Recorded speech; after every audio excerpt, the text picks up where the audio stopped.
আসসালামু আলাইকুম। মাননীয় স্পিকার, আপনাকে ধন্যবাদ। আমার উত্থাপনীয় বিষয় হচ্ছে যশোর জেলার শার্শা উপজেলায় মাদকের ভয়াবহতা। মাননীয় স্পিকার, আমি আপনার মাধ্যমে অত্যন্ত গুরুত্বপূর্ণ এই বিষয়ে মাননীয় স্বরাষ্ট্রমন্ত্রীর দৃষ্টি আকর্ষণ করছি। আমার নির্বাচনী এলাকা যশোর জেলার শার্শা ও বেনাপোল সীমান্ত অঞ্চল।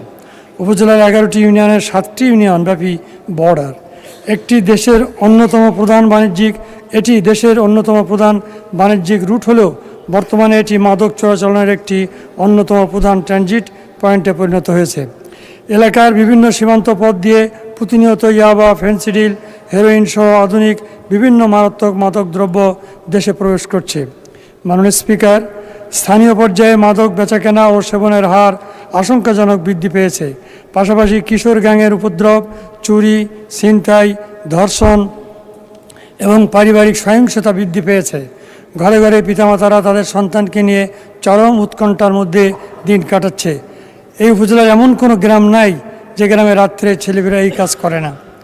সীমান্তে বিজিবি এবং স্থানীয় আইন শৃঙ্খলা রক্ষাকারী বাহিনী মাঝে মধ্যে অভিযান চালিয়ে মাদক উদ্ধার করছে ঠিকই, কিন্তু গ্রামে গ্রামে মাদক বিক্রি বা রাতভর মাদক মেলার কোনো পরিবর্তন হচ্ছে না। স্থানীয় প্রশাসনের কিছু অসাধু কর্মকর্তা এবং প্রভাবশালী সিন্ডিকেটের যোগ সদস্যে বিশাল নেটওয়ার্ক দিন দিন বেড়ে যাচ্ছে।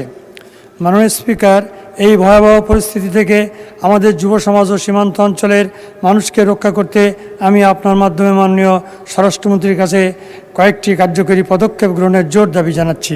1. শার্শা বেনাপোল সীমান্ত পয়েন্টগুলোতে বিজিবি, পুলিশ ও মাদকদ্রব্য নিয়ন্ত্রণ অধিদপ্তরের সমন্বয়ে নিয়মিত ও বিশেষ যৌথ চিরুনি অভিযান পরিচালনা করতে হবে।